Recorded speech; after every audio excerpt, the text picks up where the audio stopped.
एक गांव में पुरुषोत्तम नाम का एक किसान रहता था। उसका जीवन बड़ी ही गरीबी में कट रहा था। पुरुषोत्तम के 2 बेटे थे और वो जैसे तैसे करके अपने दोनों बेटों का भरण पोषण कर रहा था। कुछ ही दिनों के बाद पुरुषोत्तम की पत्नी एक बार फिर से गर्भवती हुई और उसने तीसरे पुत्र को जन्म दिया। पुरुषोत्तम अपने यहाँ एक और बेटे के जन्म से बहुत ही खुश था। आसपास के लोगों को जब ये पता लगा कि पुरुषोत्तम के यहाँ एक और पुत्र का जन्म हुआ है, तभी उसके द्वार पर एक बड़े ही सिद्ध महात्मा भिक्षा मांगने के लिए आए। द्वार पे खड़े होकर वो भिक्षा के लिए आवाज लगाने लगे, भिक्षाम देहि। अपने दरवाजे पर एक साधु महाराज को आते हुए देखा तो वो घर से बाहर आया और साधु महाराज से कहने लगा, गुरुदेव, आज आप बड़े ही शुभ अवसर पर मेरे घर पधारे हैं। कृपया करके आप घर के अंदर चलिए और कुछ जलपान ग्रहण कीजिए, साथ ही मेरे पुत्र को आशीर्वाद भी दीजिए। इस प्रकार पुरुषोत्तम उन साधु महाराज से बार बार विनती करने लगा तो महात्मा जी उसे मना भी नहीं कर पाए और वे पुरुषोत्तम के घर आ गए। दोनों पति पत्नी ने बड़ी श्रद्धा भाव से साधु महाराज को भोजन करवाया। भोजन करने के बाद पुरुषोत्तम कहने लगा, गुरुदेव, यह मेरा पुत्र है। कृपया इसे ऐसा आशीर्वाद दीजिए जिससे इसके जीवन में कोई दुख तकलीफ न आए। साधु महाराज ने जैसे ही उस बच्चे को आशीर्वाद देने के लिए अपना हाथ उठाया और जैसे ही साधु की नजर बच्चे पर पड़ी तो बच्चे के हाथ पर एक निशान देखकर साधु कुछ सोचने लगे।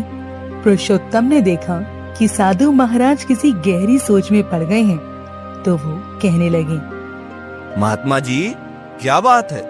आप मेरे पुत्र को देखकर किसी चिंता में पड़ गए? सब कुछ कुशल मंगल तो है? बेटा, चिंता की कोई बात नहीं है, सब कुछ कुशल मंगल है।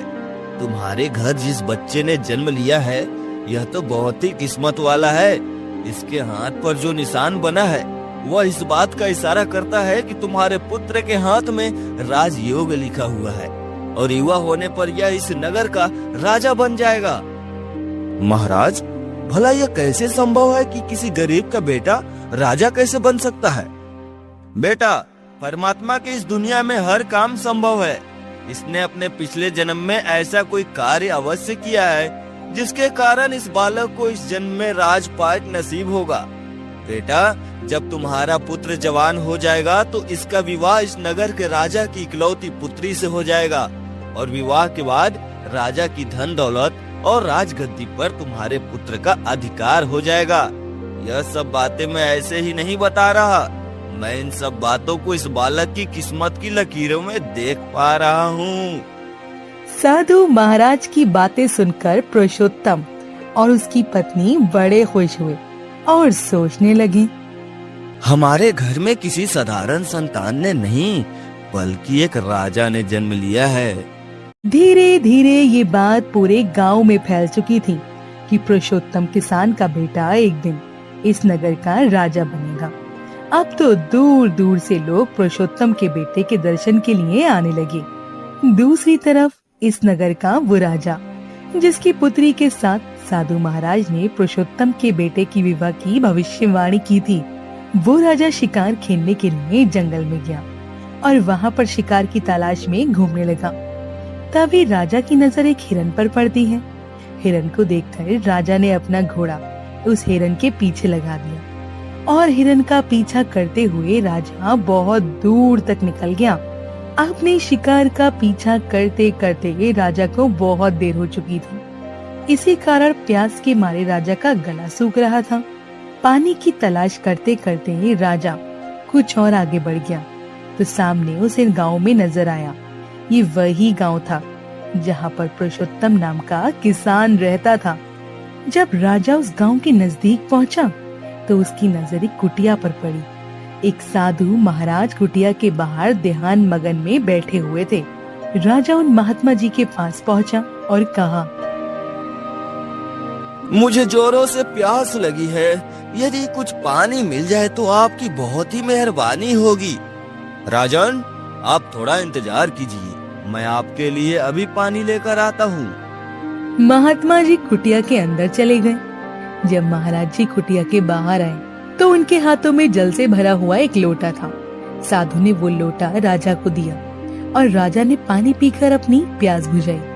अपनी प्यास बुझाने के बाद जैसे ही राजा वापस लौटने को हुआ तो उसने देखा कि कुछ लोगों की भीड़ वहाँ से जा रही थी। ये लोग पुरुषोत्तम किसान के घर उसके बच्चे को देखने जा रहे थे। राजा ने जब बहुत से लोगों को जाते हुए देखा तो उन्हें देखकर वो महात्मा जी से पूछने लगा, प्रभु, इतने सारे लोग इकट्ठा होकर कहाँ जा रहे हैं? राजन, यह सभी लोग इकट्ठा होकर उस किसान के घर जा रहे हैं जहाँ कुछ समय पहले ही एक पुत्र का जन्म हुआ है। महात्मा जी, उस बच्चे में ऐसी क्या खूबी है जो सभी लोग उसके दर्शन करने के लिए जा रहे हैं? राजन, उस बच्चे के हाथ पर एक ऐसा नीला निशान है जिसका होना इस बात का संकेत है कि वह एक दिन इस राज्य का राजा बनेगा। महात्मा जी, यह सब झूठी बातें हैं। ऐसा कभी हो ही नहीं सकता, क्योंकि इस राज्य का राजा तो मैं हूँ। भला मैं उस गरीब किसान के बेटे को अपने राज्य का राजा क्यों बनाऊंगा? राजन, कोई इंसान ना तो किसी को गरीब बना सकता है और ना ही उसे राजा बना सकता है। यह सब खेल तो किसी और का है।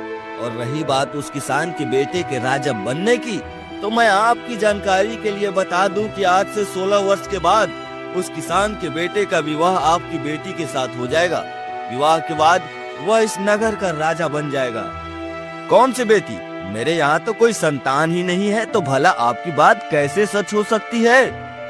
राजन, आज से 1 वर्ष के बाद आपकी रानी एक कन्या को जन्म देगी। इसी कन्या के साथ इस गरीब किसान के पुत्र का विवाह हो जाएगा और विवाह के बाद वह इस नगर का राजा बन जाएगा।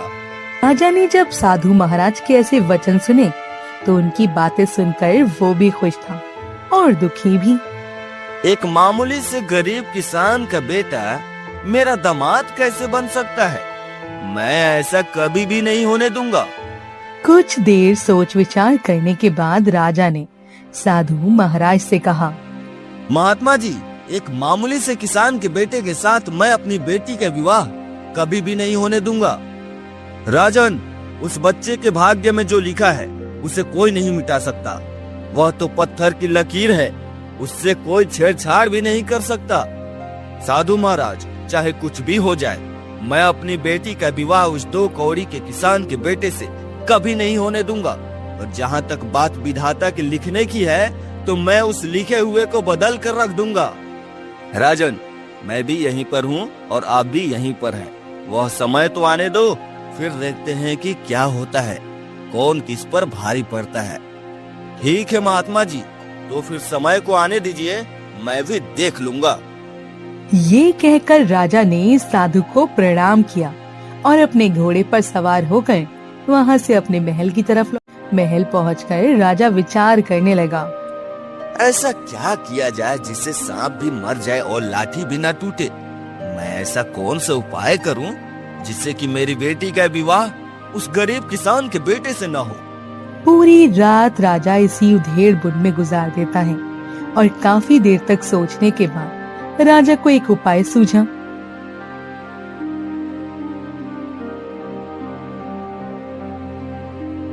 अगले दिन राजा ने एक साधु का भेष बनाया और उसी गांव में जा पहुंचा जहां पर पुरुषोत्तम किसान रहता था।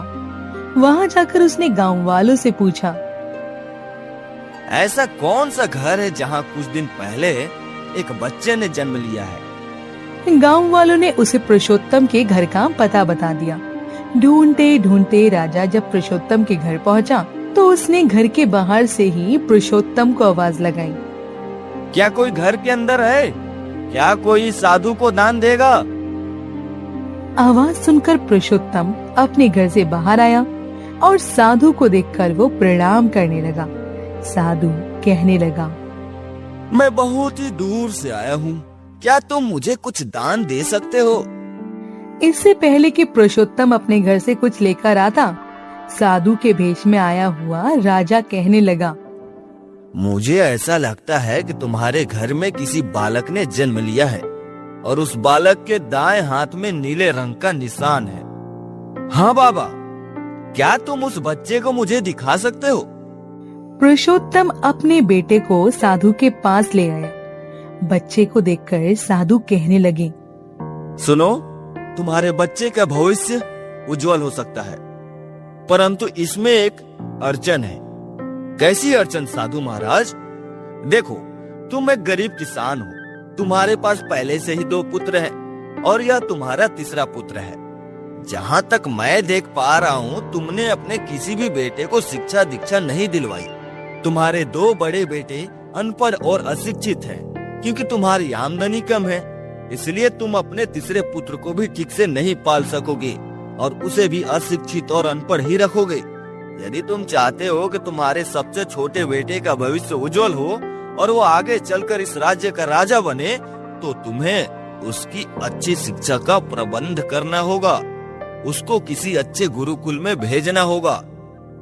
परंतु मुझे नहीं लगता कि तुम में इतना सामर्थ्य है। मेरी मानो तो तुम अपने पुत्र को कुछ वर्षों के लिए मुझे सौंप दो। मैं उसे अपने साथ ले जाकर अपने ही गुरुकुल में इसकी शिक्षा दीक्षा करूंगा, इसे बहुत ही योग्य और विद्वान बना दूंगा। इसी से इसका भविष्य उज्जवल होगा। अगर यह शिक्षित रह गया तो इसका भविष्य अंधकार में होना निश्चित है। अवश्य ही यह साधु महाराज बिल्कुल ठीक कहते हैं। यदि मेरे बेटे को भविष्य में इस नगर का राजा बनना है, तो इसका शिक्षित होना बहुत ही आवश्यक है, और मेरे जैसा गरीब और अनपढ़ आदमी उसे अच्छी शिक्षा नहीं दे सकता। तो क्यों न मैं अपने बेटे को कुछ वर्षों के लिए इन साधु महाराज की शरण में भेज दूं, ताकि मेरा बेटा योग्य और विद्वान बन सके। साधु महाराज, आपकी बात तो सोराहाने सच है, परंतु मेरी पत्नी अपने बच्चे को अपने से दूर कभी नहीं करेगी। देखो, मैं तुम्हारा बच्चा तुमसे हमेशा के लिए तो नहीं मांग रहा। जब यह 18 वर्ष का हो जाएगा और इसकी शिक्षा पूर्ण हो जाएगी, तो मैं तुम्हें तुम्हारा बेटा वापस लौटा दूंगा और फिर तुम इसके साथ सुख पूर्वक रहना। सीधे साधे पुरुषोत्तम ने जब राजा की ये बातें सुनी, तो उसे राजा की बातों में सच्चाई नजर आने लगी। वो अपने बच्चे को राजा को देने के लिए तैयार हो गया। पुरुषोत्तम अपनी पत्नी के पास गया और कहने लगा, भाग्यवान, हमारे दरवाजे पर एक बहुत ही तपस्वी और दयालु महात्मा जी आए हैं, जो यह चाहते हैं कि हम अपना बच्चा उन्हें सौंप दे, ताकि वह उसकी शिक्षा दीक्षा करके उसे एक विद्वान बना सके। अपने पति की बातें सुनकर पहले तो पुरुषोत्तम की पत्नी ने उसे मना कर दिया, परंतु पुरुषोत्तम उसे समझाते हुए कहने लगा, देखो, वह हमारा बच्चा हमेशा के लिए नहीं, बल्कि कुछ वर्षों के लिए ही अपने पास रखना चाहते हैं, और यही हमारे बच्चे के उज्जवल भविष्य के लिए भी अच्छा होगा, क्योंकि एक शिक्षित और विद्वान व्यक्ति ही किसी राज्य का अच्छा राजा बन सकता है। ये सुनकर पुरुषोत्तम की पत्नी भी अपने बच्चे को देने को तैयार हो गई। दोनों पति पत्नी अपने बच्चे को राजा को देते हुए कहने लगे, हम अपने बच्चे को आपको सौंप रहे हैं, परंतु हमारी एक शर्त है। बताओ क्या शर्त है? पुरुषोत्तम की पत्नी कहने लगी, जब हमारा बेटा 18 वर्ष का हो जाएगा, तो आप हमें इसे वापस करना होगा। यदि आपको ये शर्त मंजूर है, तो ही मैं अपना बच्चा आपको दे सकती हूँ। मुझे आपकी सभी शर्तें मंजूर है। आप अपना बच्चा मुझे दे दीजिए। जब यह 18 वर्ष का हो जाएगा, तब इसकी शिक्षा पूर्ण हो जाएगी और मैं इसे आपको वापस लौटा दूंगा। अब आप देरी मत कीजिए और अपना बच्चा मुझे सौंप दीजिए। मैं इस बच्चे का आपसे भी ज्यादा ख्याल रखूंगा। इस प्रकार पुरुषोत्तम और उसकी पत्नी ने अपने बच्चे के उज्जवल भविष्य के लिए बच्चे को ब्राह्मण के बने हुए राजा के हवाले कर दिया। खुशी खुशी राजा उस बच्चे को लेकर वापस चल दिया। आज राजा बहुत ही खुश था, क्योंकि आज उसकी योजना सफल हो गई थी। उस बच्चे को लेकर एक नदी के किनारे पहुंचा और नदी के किनारे राजा सोचने लगा, मैं इस बच्चे का गला दबाकर इसका काम तमाम कर देता हूँ, और यह करने के बाद मैं बच्चे की लाश को नदी के जल में प्रवाहित कर दूंगा। लेकिन बच्चे का मासूम चेहरा देखकर राजा का मन बदलने लगा। उसके मन में विचार आया कि इस बच्चे ने तेरा क्या बिगाड़ा है जो तू इसे मारना चाहता है? इस मासूम बालक की हत्या का पाप तू क्यों अपने सिर पर लेना चाहता है? इस बात के लिए तुझे नर्क में भी जगह नहीं मिलेगी। राजा ने जब अपनी अंतरात्मा की आवाज को सुना, तो उसके हाथ कांपने लगे वो बच्चे की हत्या नहीं कर पाया और सोचने लगा, मैं ऐसा क्या करूं जिससे इस बच्चे की हत्या मेरे हाथों ना हो और भाग्य का लिखा हुआ भी मिट जाए। काफी देर सोचने के बाद राजा इस फैसले पर पहुंचा। इस बच्चे को एक बक्से में बंद करके जिंदा ही जल में बहा देना सही रहेगा, जिससे मैं बाल हत्या के पाप से भी बच जाऊंगा और इस बच्चे के साथ मेरी बेटी की शादी भी नहीं होगी। राजा ने पुरुषोत्तम के बेटे को लकड़ी के संदूक में रख दिया और संदूक को नदी के जल में बहा दिया। ये सब करने के बाद राजा अपने महल की तरफ वापस लौट आया और राजा बहुत ही प्रसन्न था। मैंने जिस संदूक को नदी में बहाया है, जब वो गहरी नदी तक जाएगा तो किसी न किसी बवंडर में फंसकर संदूक डूब जाएगा और बच्चे की मृत्यु हो जाएगी। जब वह बच्चा ही नहीं रहेगा तो फिर मेरी बेटी के साथ उसका विवाह कैसे होगा। यही बात सोचकर राजा अब निश्चिंत हो चुका था। जब पुरुषोत्तम का बेटा नदी में बहता हुआ जा रहा था तो दूसरी तरफ क्या हुआ कि वह संदूक किसी दूसरे नगर के किनारे पहुंचा, जहां पर उस नगर का धनवान सेठ रोज सुबह नदी में स्नान करने आता था। उस सेठ ने जब नदी के जल में बहता हुआ वो संदूक देखा तो संदूक को उसने अपने पास खींच लिया और उसे खोलकर देखने लगा। सेठ ने देखा कि संदूक में एक छोटा सा बच्चा बड़े आराम से लेटा हुआ था। ये देखकर सेठ आश्चर्य की सीमा न रही। उसने तुरंत बच्चे को उठाया। मैं रोज गंगा स्नान के लिए आता हूँ। शायद इसी का पुण्य है कि माँ गंगा ने मुझे बच्चा दान में दिया है। माँ गंगा बहुत ही दयालु है और उसने इतने प्यारे बच्चे को मेरी गोद में डाल दिया है। सेठ उस बच्चे को लेकर अपनी पत्नी के पास आया। जब सेठ की पत्नी ने उस बच्चे के बारे में पूछा, ये किसका बच्चा है जी और कहाँ से मिला आपको? सेठ ने सारी घटना अपनी पत्नी को बता दी और कहने लगा, भाग्यवान माँ गंगा ने हमारी पुकार सुन ली और उसने हम जैसे बे औलाद के घर पर यह बच्चा भेज दिया। अब तो सेठ और सेठानी दोनों ही बड़े ही लाड प्यार से उस बच्चे को पालने लगे। उसे खूब पढ़ाया लिखाया और इस लायक बनाया कि वे अपने पैरों पर खड़ा हो सके। इस तरह से पुरुषोत्तम किसान का बेटा अब सेठ सेठानी के घर में रहने लगा। वहाँ उसे रहते हुए पूरे 18 साल बीत चुके थे। अब वह बच्चा एक नौजवान लड़का बन चुका था, जिसका नाम उस व्यापारी ने समर रखा था। एक दिन की बात है, समर अपने कुछ दोस्तों के साथ रास्ते से गुजर रहा था कि तभी वहाँ से राजा की सवारी गुजरी। वो वही राजा था जिसने छोटे बच्चे को पानी में बहा दिया था। अब यूं हुआ कि एक छोटा सा बच्चा कहीं से घूमता आता अचानक राजा के काफिले के सामने आ खड़ा हुआ। वह बच्चा राजा के काफिले के सामने खड़ा हो गया, परंतु राजा का काफिला तो अपनी ही धुन में बड़ा चला आ रहा था। उस छोटे बच्चे की तरफ किसी का ध्यान ही नहीं गया। समर की नजर उस छोटे बच्चे पर पड़ी। वो बच्चे को देखकर और राजा के काफिले की तरफ तेजी से भागा। वो चिल्लाते हुए वहां पर गया और बड़ी ही तेजी से उस मासूम बच्चे को बचा लिया। जैसे ही राजा की नजर समर के हाथ पर पड़ी तो उसके हाथ पर नीला निशान देखकर समझ गया, वो न हो यह वही लड़का है जिसको मैंने वर्षों पहले नदी में बहा दिया था, लेकिन यह जीवित कैसे बच गया। राजा ने तुरंत ही अपने काफिले को रोकने का आदेश दिया और अपने सैनिकों से कहने लगा, यह जो लड़का अभी अभी काफिले के सामने से गुजरा है, उसको पकड़कर हमारे पास लेकर आओ। मैं उसको उसकी बहादुरी के लिए इनाम देना चाहता हूँ। राजा के सैनिक तुरंत सेठ के लड़के को राजा के पास ले आए। सेठ का लड़का समर राजा के सामने पहुंचा तो उसने राजा को प्रणाम किया और पूछा, आप कौन हैं और आपने मुझे क्यों बुलाया? बेटा, मैं तुम्हारे पड़ोस के राज्य का राजा हूँ और तुम्हारी बहादुरी के लिए तुम्हें इनाम देना चाहता हूँ। लेकिन इससे पहले कि मैं तुम्हें इनाम दूं, मैं तुमसे कुछ पूछना चाहता हूँ। कहिए राजन, आप मुझसे क्या पूछना चाहते हैं? बेटा, तुम्हारा गांव कौन सा है और तुम्हारे माता पिता कौन हैं? तुम्हारे हाथ पर यह निशान कैसा है? राजन, मैं पड़ोस के ही गांव में रहता हूँ और मेरे पिता एक धनी सेठ हैं। वो बहुत ही धनवान है और आप जिस निशान की बात कर रहे हैं, यह निशान तो मेरे हाथ में बचपन से ही है। परंतु आप यह सब मुझसे क्यों पूछ रहे हैं?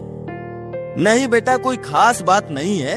बेटा, मैं तुम्हारे माता पिता से मिलना चाहता हूँ। क्या तुम मुझे अपने माता पिता से मिलवा सकते हो? क्यों नहीं राजन, यह तो मेरा सौभाग्य होगा कि आप जैसा राजा हमारे घर पधारे। चलिए, मैं आपको अभी अपने माता पिता से मिलवा देता हूँ। वो समर के साथ धन्ना सेठ के घर पहुँच गया। सेठ ने जब अपने पुत्र के साथ राजा को आता हुआ देखा तो वह सोचने लगा, आखिर ऐसा क्या हो गया जो एक दूसरे राज्य का राजा मुझसे मिलने के लिए मेरे घर पर आया है। जब राजा सेठ के पास पहुंचा तो सेठ कहने लगा, महाराज, आप किस नगर के राजा हैं और किस कारण से मेरे घर पर पधारे हैं? सेठ जी, मैं आपके पड़ोस के राज्य का राजा हूँ और यहाँ पर मैं आपको बधाई देने के लिए आया हूँ। किस बात की बधाई महाराज? सेठ जी, आपका बेटा बहुत ही बहादुर है। आज इसने अपनी बहादुरी से एक मासूम बच्चे की जान बचाई है। सेठ ने जब राजा के मुंह से अपने बेटे की प्रशंसा सुनी तो उसका सीना गर्व से चौड़ा हो गया और कहने लगा, हाँ महाराज, मेरा बेटा तो बचपन से ही बहुत ही बहादुर है और जब से यह हमें मिला है तब से हमारे घर में बरकत ही बरकत है। क्या कहा आपने? यह आपको मिला है? मैं कुछ समझा नहीं। आपके कहने का क्या मतलब है? महाराज, अब आपसे क्या छुपाना, यह मेरा असली बेटा नहीं है। यह तो मुझे नदी किनारे एक संदूक में पड़ा हुआ मिला था। अब राजा को ये बात स्पष्ट हो गई कि ये वही लड़का है जिसे कुछ साल पहले नदी में बहाया था। ये सुनकर राजा चिंता में पड़ गया। कुछ देर तक सोचने के बाद सेठ से कहने लगा, सेठ जी, मैं आपके पुत्र की बहादुरी से बहुत ही प्रभावित हुआ हूँ। मुझे अपनी बेटी की सुरक्षा के लिए ऐसी ही बहादुर लड़की की आवश्यकता है। यदि आप आज्ञा दे तो मैं आपके बेटे को अपने यहाँ पर नौकरी पर रखना चाहता हूँ। राजन, यह तो बहुत ही अच्छी बात है कि मेरा बेटा आप जैसे राजा के यहाँ पर नौकरी करेगा। मैं इस बात के लिए राजी हूँ। सेठ की सहमति के बाद राजा ने एक चिट्ठी लिखी। चिट्ठी लिखने के बाद राजा ने वो एक चिट्ठी एक लिफाफे में बंद की और उस पर अपनी मोहर लगाई। और ये सब करने के बाद राजा ने समर से कहा, बेटा, मैं तो अभी किसी काम से दूसरे राज्य जा रहा हूँ। तुम इस चिट्ठी को लेकर मेरे राज्य की तरफ चले जाओ। इस चिट्ठी को महारानी को पकड़ा देना। चिट्ठी पढ़ते ही महारानी तुम्हें नौकरी पर रख लेगी। चिट्ठी समर को सौंपने के बाद राजा अपने काफिले को लेकर आगे बढ़ गया। उधर समर जब राजा के काफिले की तरफ निकल गया तो चलते चलते समर एक घने जंगल में जा पहुंचा। जंगल इतना घना था कि वो रास्ता भटक गया और फिर दूसरी दिशा में बढ़ने लगा। वो रास्ता डाकुओं के अड्डे पर जाता था। चलते चलते समर की नजर एक झोपड़ी पर पड़ी और देखकर समर के मन में विचार आया, क्यों ना आज रात इसी झोपड़ी में बिता ली जाए। ये सोचकर समर झोपड़ी की तरफ आगे बढ़ने लगा। जैसे ही समर झोपड़ी के अंदर पहुंचा तो वहां नजारा देखकर वो हैरान रह गया, क्योंकि जो झोपड़ी बाहर से टूटी फूटी नजर आ रही थी, उस झोपड़ी के अंदर नीचे की तरफ सीढ़ियां बनी हुई थी और सीढ़ियों का दूसरा सिरा एक आलीशान महल की तरफ जाता है। जैसे ही समर सीढ़ियां उतरकर महल में पहुंचा कि एक बूढ़ी अम्मा वहां पर खाना पका रही थी। बुढ़िया की नजर जब समर पर पड़ी तो बुढ़िया कहने लगी, अरे बेटा, तुम कौन हो और कहां से आए हो? यहाँ पर बिना अनुमति के तुम अंदर कैसे आ गए? मैं इस राज्य के राजा के महल की तरफ जा रहा था और अब रास्ता भटक चुका हूँ। यदि आप मुझे एक रात यहाँ पर ठहरने की अनुमति दे दे तो आपकी बहुत ही मेहरबानी होगी। मैं वचन देता हूँ कि सुबह होते ही मैं यहाँ से चला जाऊंगा। बेटा, तुम्हारे यहाँ पर रुकने का मुझे कोई आपत्ति नहीं, लेकिन तुम नहीं जानते कि जिस जगह पर तुम खड़े हो ये डाकुओं का अड्डा है। यदि उन्हें पता चल गया कि कोई अनजान आदमी यहाँ पर आया है तो वो तुम्हें जिंदा नहीं छोड़ेंगे। मैया, रात बहुत हो गई है और आगे जंगल का रास्ता है। इतनी रात को मैं कहाँ जाऊंगा? अब क्योंकि मैं रास्ता भी भटक चुका हूँ।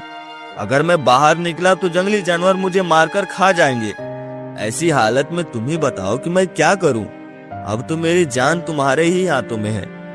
समर के द्वारा ऐसी विनती करने पर बुढ़िया को उस पर दया आ गई। उसने समर को वहां पर रात बिताने की अनुमति दे दी। कुछ देर के बाद डाकू अपने अड्डे पर वापस आए। जैसे ही उनकी नजर घर के कोने पर सोए हुए समर पर पड़ी तो वो बुढ़िया से पूछने लगे, अम्मा जी, यह लड़का कौन है और यह हमारे अड्डे पर क्या कर रहा है? बेटा, ये एक बहुत ही नेक दिल बच्चा है। नौकरी की तलाश में राजा का संदेश लेकर राजमहल को जा रहा है। इससे तुम्हें कोई भी खतरा नहीं है। ये तो बेचारा रास्ता भटक गया था और यहाँ आ पहुँचा। मैया, तू भी कितनी भोली है, किसी को भी बिना जाने यहाँ पर आने देती है। अगर किसी ने हमारे बारे में यहाँ के राजा को बता दिया तो हमारा जीना दुर्लभ कर देगा।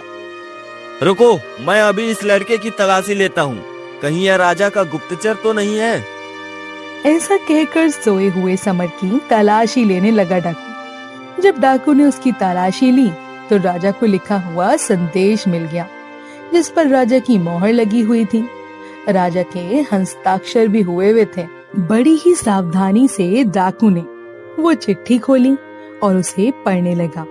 चिट्ठी पढ़ने के बाद डाकू कहने लगा, अरे ये क्या, हमारे राज्य का राजा तो बहुत ही घटिया है। बेटा, ऐसी क्या बात है? ऐसा क्या लिखा है जो तुम चिट्ठी में अपने राजा को घटिया बता रहे हो? मैया, इस चिट्ठी में लिखा है, महारानी, जैसे ही यह लड़का तुम्हारे पास पहुँचे और यह चिट्ठी तुम्हें दे तो तुम इस लड़के को विष दे देना और यह काम मेरे आने से पहले हो जाना चाहिए। बाकी तुम्हारे सवालों के जवाब मैं तुम्हें वापस आकर दूंगा। ये राजा तो सचमुच बहुत ही दुष्ट है। जिसके हाथों संदेशा भिजवा रहा है उसी को मरवाने का आदेश भी दे रहा है। मुझे इस मासूम को किसी तरह कोई भी उपाय करके बचाना चाहिए। तुम इस चिट्ठी को बदल दो। मैं जानती हूँ कि हमारे राज्य के इस राज्य की एक बेटी है जिसका नाम विशाखा है। तुम ऐसा करो, इस चिट्ठी में लिखा है कि चिट्ठी लाने वाले इस लड़के को विष दे देना। तुम विष शब्द को विशाखा बना दो, जिससे कि रानी ये समझे कि लड़की को अपनी पुत्री विशाखा देनी है, यानी इस लड़के से अपनी पुत्री का विवाह करवा देगी। फिर डाकू ने ऐसा ही किया। उसने विष को विशाखा में बना दिया।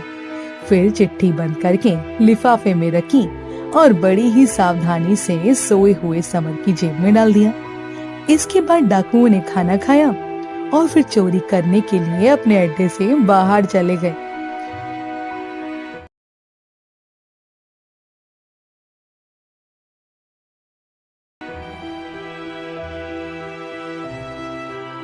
अगले दिन जब सुबह हुई, तो बूढ़ी माता ने सेठ के लड़के को उठाया और कहा, बेटा, सुबह हो गई है, तुम्हें जहाँ भी जाना चाहते हो वहाँ जा सकते हो।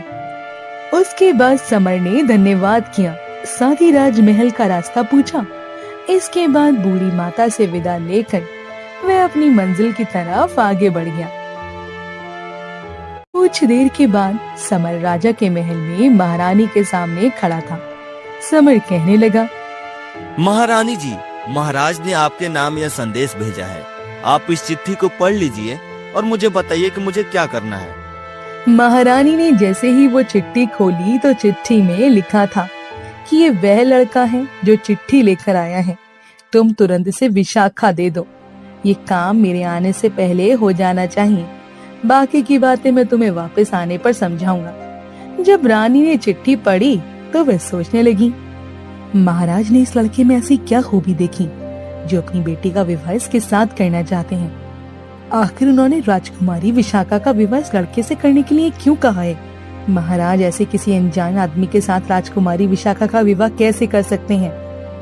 लेकिन जब चिट्ठी में राजा ने चिट्ठी के हस्ताक्षर और राजा की मोहर देखी तो चिट्ठी में ये भी लिखा हुआ था कि मैं तुम्हारे सवालों के जवाब नगर में वापस आकर दूंगा। तब रानी ने तुरंत पंडित को बुलवाया और उस लड़के के साथ राजकुमारी विशाखा का विवाह कर दिया। इस प्रकार समर राजकुमारी से विवाह करने के बाद सुखपूर्वक राजा के महल में रहने लगा। कुछ दिनों के बाद राजा अपना काम समाप्त करके जब राज्य में वापस आया तो वे बहुत ही खुश था। अब तक रानी ने उस लड़के को विष देकर मरवा दिया होगा। मैंने तो भाग्य के लिखे हुए को मिटा दिया। लेकिन जैसे ही राजा अपने महल में आया और उसने समर को अपनी राजगद्दी पर बैठे हुए देखा तो उसके आश्चर्य की सीमा न रही। जब उसे ये पता लगा कि उसकी पुत्री का विवाह उसी लड़के के साथ हो गया है जिसकी भविष्यवाणी साधु महाराज ने की थी, तो राजा क्रोध से आग बबूला हो गया। उसे अपनी पत्नी पर बहुत ही गुस्सा आ रहा था कि आखिर क्यों रानी ने मेरी आज्ञा का पालन नहीं किया। जब मैंने तुम्हें इस लड़के को विष देने का आदेश दिया था तो तुमने इसके विवाह हमारी बेटी के साथ क्यों कर दिया? महाराज, मैंने तो वही किया है जो आपने आदेश दिया था। भला इसमें मेरी क्या गलती है? राजा ने तुरंत रानी को चिट्ठी दिखाने का आदेश दिया। रानी उसी समय चिट्ठी लेकर आई और राजा ने चिट्ठी खोली। उसमें लिखी हुई बातों को पढ़ा और देखा कि उसमें तो कुछ और ही लिखा हुआ था। अब राजा ने गुस्से में आकर अपने सैनिकों से कहा, जाओ और जाकर उस लड़के को पकड़कर लेकर आओ। सैनिकों ने तुरंत राजा की आज्ञा का पालन किया और समर को पकड़कर राजा के सामने ले आए और गुस्से में चिल्लाते हुए राजा कहने लगा, तुम्हारी हिम्मत कैसे हुई मेरी पुत्री के साथ विवाह करने की? तुमने मेरे साथ धोखा किया है और मेरे राज्य के राजा के साथ धोखा करने की सजा सिर्फ मौत होती है। अब तुम मरने के लिए तैयार हो जाओ। मैं तुम्हें अपना दामाद किसी भी कीमत पर स्वीकार नहीं कर सकता। तुम गरीब किसान के बेटे हो और गरीब ही रहोगे। मैं भी देखता हूँ कि तुम किस प्रकार इस नगर के राजा बनोगे।